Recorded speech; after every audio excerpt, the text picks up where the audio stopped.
खरगोश और कछुआ साइकिल रेस। वृंदावन नाम के एक जंगल में छोटू नाम का एक खरगोश रहता था। उसे अपने आप पर बड़ा ही घमंड था और वो पूरे जंगल के जानवरों के आगे होशियारी बखेरता रहता था। एक दिन छोटू खरगोश एक भैंसे के पास जाता है और उसे कहता है, अरे भैंस भाई, कैसे हो? मैं तो अच्छा हूँ, तुम बताओ कैसे आना हुआ? अरे दरअसल मुझे एक सवाल का जवाब चाहिए था, तो बताओ अकल बड़ी या भैंस? अरे अकल और भैंस में तो मैं ही बड़ा हूँ ना।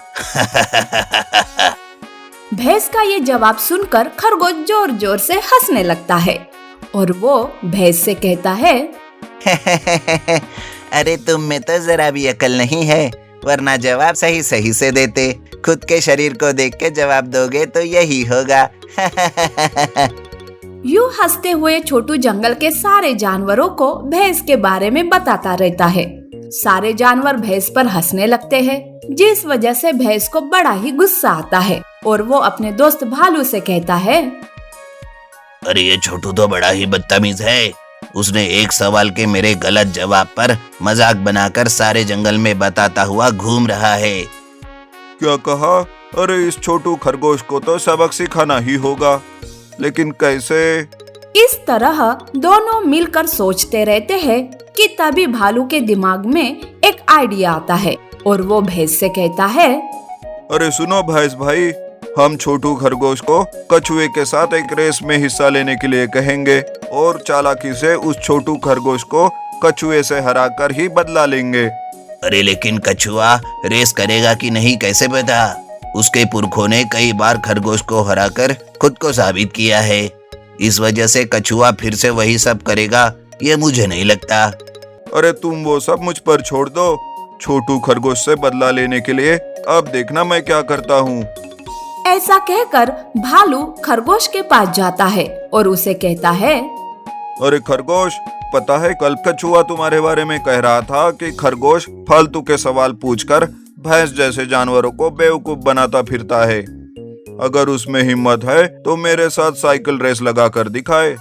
पुरखों ने तो दौड़ में उसे हराया ही था, इस बार साइकिल रेस में भी उसे हरा दूंगा। भालू की ये बात सुनकर खरगोश कहता है, अरे उस टुच्चे से कछुए की इतनी हिम्मत कि वो मुझे ललकार रहा है। ठीक है, तो इस बात पर हो ही जाए साइकिल रेस। भालू यही बात लेकर कछुए के पास जाता है और उसे कहता है, अरे कछुए, तुम्हारे बारे में वो घमंडी खरगोश कह रहा था कि अगर कछुए में हिम्मत है तो वो मुझसे साइकिल रेस लगाए। पुरखों का बदला लेना है उसे। अरे लेकिन साइकिल की रेस वो तो कुछ अलग ही रहती है ना। मेरे बापजादाओं ने तो खरगोश को जमीन पर दौड़ाकर हराया था। अरे तो क्या हुआ? अगर तुमने साइकिल की रेस में खरगोश को हराया तो तुम्हारे नाम का एक नया इतिहास लिखा जाएगा। क्या कहते हो?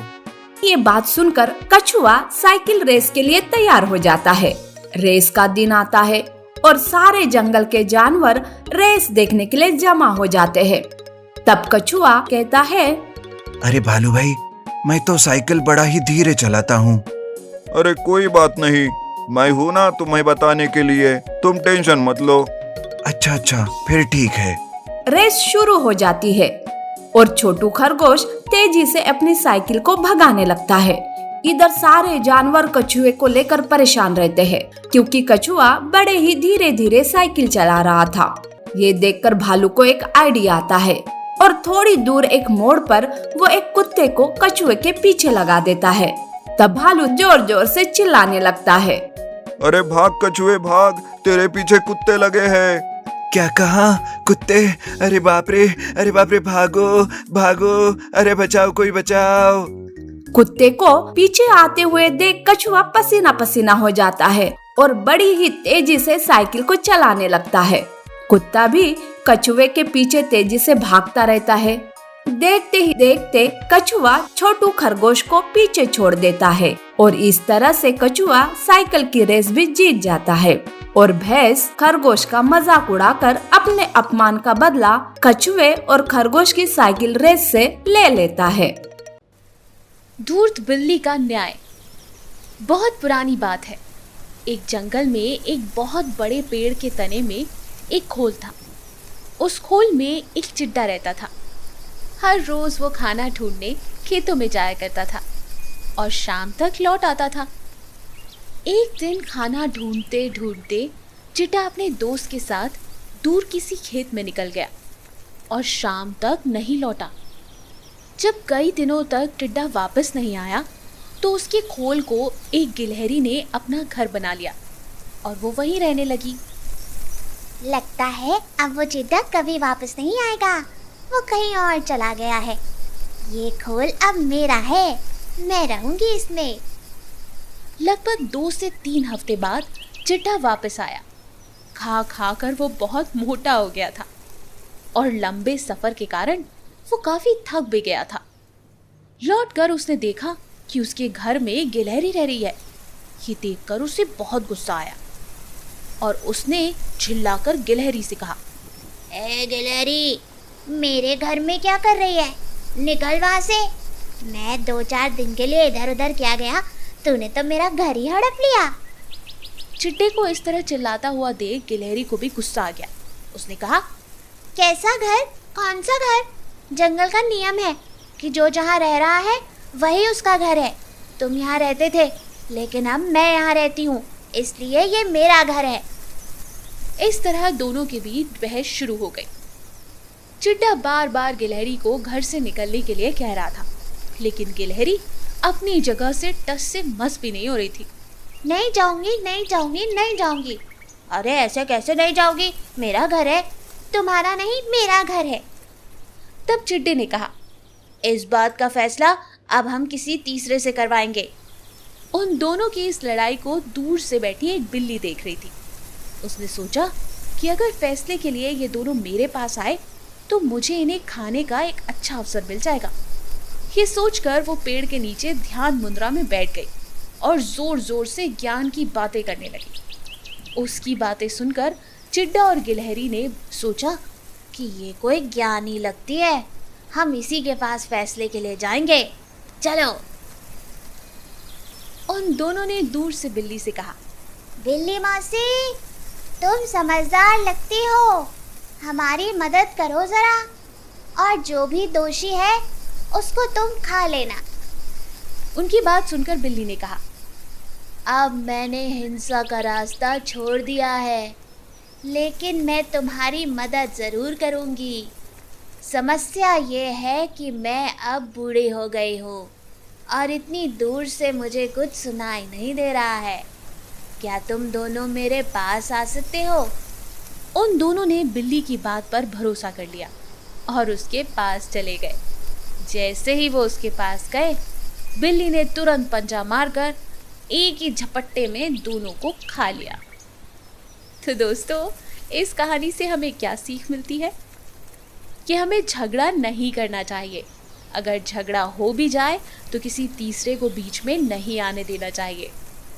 ऐसी ही मज़ेदार कहानियों के लिए हमारे चैनल को लाइक और सब्सक्राइब जरूर कीजिए। शुक्रिया। बंदर और जाल। एक दिन एक बंदर नदी किनारे एक पेड़ की शाखाओं पर बैठा था। जब उसने देखा कि 2 आदमी उनके बीच में एक भारी भारी जाल ले जा रहे थे, बंदर सोच ही रहा था, ये लोग क्या करने जा रहे हैं? आखिर इनका क्या इरादा है? बंदर बहुत आश्चर्यचकित था, बहुत हैरान था और वो उन्हें बहुत ध्यान से देख रहा था। उसने देखा कि वो दोनों नदी किनारे पहुंचे और बैठकर बातें करने लगे। कुछ देर बात करने के बाद एक आदमी ने अपनी पतलून उतारी और फिर जाल का हिस्सा उठाकर नदी में फेंक दिया। उसने धीरे धीरे नदी के मध्यम में अपना रास्ता बनाया और फिर वापस नदी के किनारे की ओर आ गया और नीचे की ओर अभी भी जाल पड़े हुए नेट पर बैठ गया। उसका दोस्त दूसरे छोर पर बैठा रहा। बंदर उन्हें बड़े ध्यान से देख रहा था। आखिर ये दोनों कर क्या रहे हैं? तभी अचानक बंदर ने देखा कि नदी में जोरों की हलचल हुई और एक बड़ी मछली उनके जाल में आ गई। मछुआरे ने नदी से जाल खींचने के लिए संघर्ष किया क्योंकि वो बहुत बड़ी मछली थी। कुछ देर बाद नदी किनारे अपना जाल वहीं छोड़कर वो मछली लेकर घर आ गए। जैसे ही वो आदमी घर में मछली को लेकर घुसा, बंदर पेड़ से नीचे उतर गया और ध्यान से नदी के किनारे मछली पकड़ने के जाल को देखने लगा। बंदर सोच रहा था, अगर मैं इस जाल को नदी में फेंक दूं, तो मैं भी एक मछली को पकड़ पाऊंगा। फिर वो जाल को खींचने लगा। बंदर ने जाल को खींचने और उसे सुलझाने की बहुत कोशिश की, लेकिन उल्टा मछली पकड़ने की बजाय अब बंदर ही उस जाल में फंस चुका था। अरे ये क्या हो गया? अब मैं इस मनहूस जाल से कैसे निकलूं? इसने तो मुझे सब तरह से पकड़ लिया है। उफ!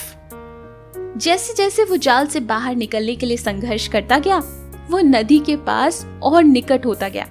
जैसे ही वो ट्राई करता गया, वो नदी के और पास जाता गया और अचानक नदी में से एक आवाज आई, अरे बंदर भैया संभाल के! और तभी बंदर नदी में गिर गया। ये आवाज कछुए की थी। बंदर को नदी में गिरता देख अचानक कछुआ भी वहां से भाग निकला। अब बंदर मदद के लिए चिल्ला रहा था, बचाओ बचाओ, मैं मर जाऊंगा। अरे कोई मुझे इस जाल से निकालो, बचाओ। बंदर की किस्मत अच्छी थी कि उस तरफ से एक आदमी गुजर रहा था। बंदर को जाल में फंसा देखकर वो हैरान रह गया। एक दयालु दिल का आदमी होने के कारण आदमी ने जाल खींच लिया और बंदर को वहां से बचा लिया। जैसे ही बंदर जाल से निकला, वो तुरंत भागकर पेड़ पर चढ़ गया। आदमी ने बंदर से पूछा, अरे बंदर भैया, अब ठीक हो? दोबारा इस जाल से खेलने की गलती मत करना। वो तो तुम्हारी किस्मत अच्छी थी कि आज मैं यहाँ से गुजर रहा था, वरना तो तुम्हारा काम तमाम हो जाता। आदमी की बात सुनकर बंदर ने कहा, तुम्हारा बहुत बहुत शुक्रिया भाई साहब। आज वाकई अगर तुम नहीं होते तो मेरा क्या होता? आज के बाद मैं कभी ऐसी चीजों से खिलवाड़ नहीं करूंगा जिसकी मुझे कोई समझ नहीं। बस ये सोचकर बंदर अपने घर की ओर बढ़ गया और रास्ते भर भगवान को धन्यवाद बोलता रहा। तो इस कहानी से हमें क्या सीख मिली? जिन चीजों का हमें ज्ञान ना हो, उनसे हमें अक्सर दूर ही रहना चाहिए। ऐसी और अमेजिंग कहानियों के लिए हमारे चैनल को लाइक और सब्सक्राइब करना ना भूलें।